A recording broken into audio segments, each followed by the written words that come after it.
RCF Liège, l'invité de la rédaction. Eric Cooper.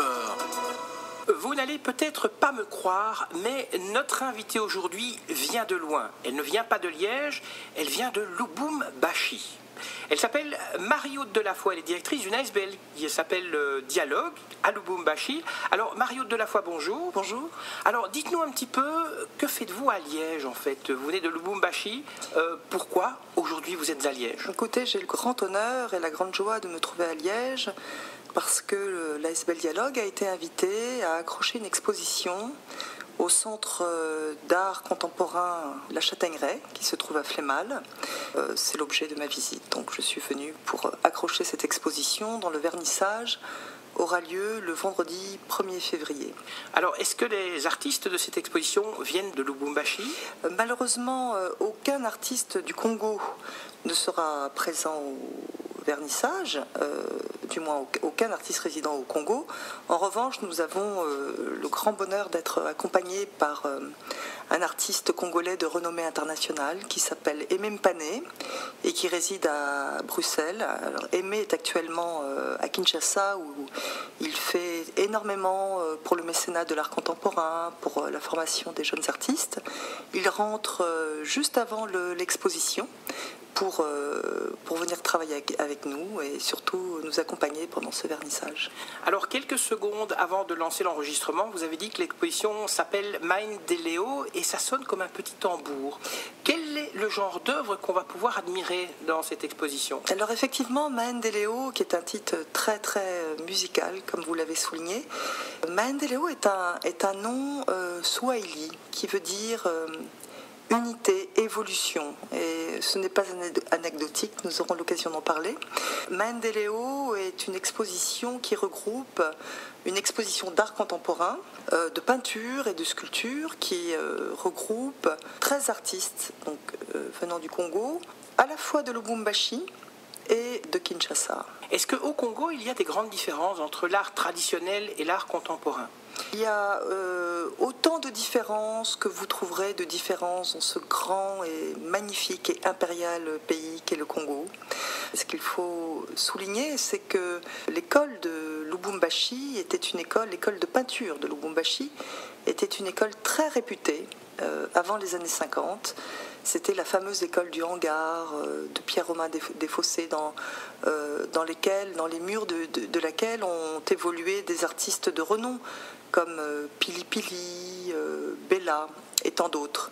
Et nous avons la chance, pour Maendeleo, d'accueillir des peintres héritiers de cette école, qui sont donc des messieurs extrêmement âgés, avec des doigts un petit peu abîmés et qui peignent toujours remarquablement.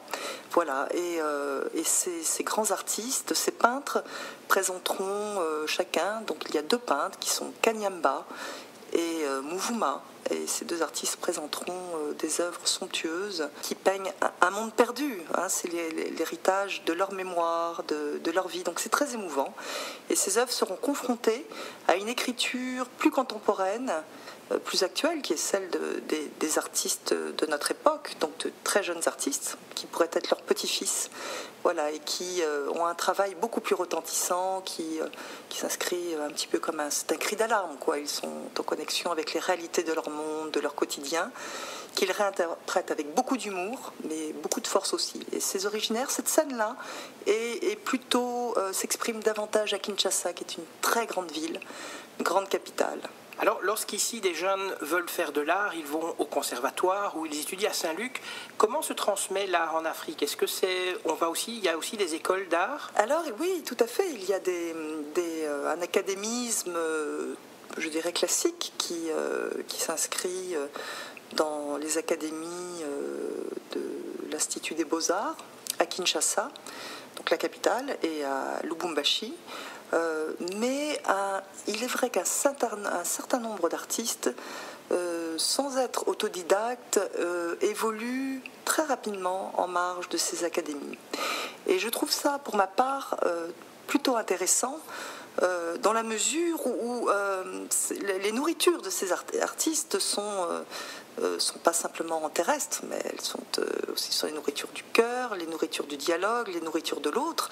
Donc ça enrichit énormément leur écriture. Et certains artistes de Kinshasa ont même donné naissance à un courant artistique qui s'appelle le librisme. Alors le librisme, qui vient des ateliers Botambé et de la génération Mampouya, Vichwa, Tsimba, qui est un sculpteur qui expose également une pièce monumentale à la Châtaigneraie. Ces artistes-là ont voulu décrocher des académismes et créer un mouvement d'expression artistique très très rebelle. Voilà. Bottant en touche ce qu'ils avaient appris à l'académie et prouvant que l'on pouvait aussi écrire et peindre avec d'autres méthodes que celles que l'on enseignait à l'académie. Et c'est tout à fait intéressant parce que ça enrichit considérablement l'approche du travail plastique. Je vais vous poser une question peut-être un petit peu difficile. Est-ce que l'art africain a su conserver son africanisme, je dirais, puisque vous le savez qu'au Congo, il y a eu une influence belge, avec malheureusement la colonisation.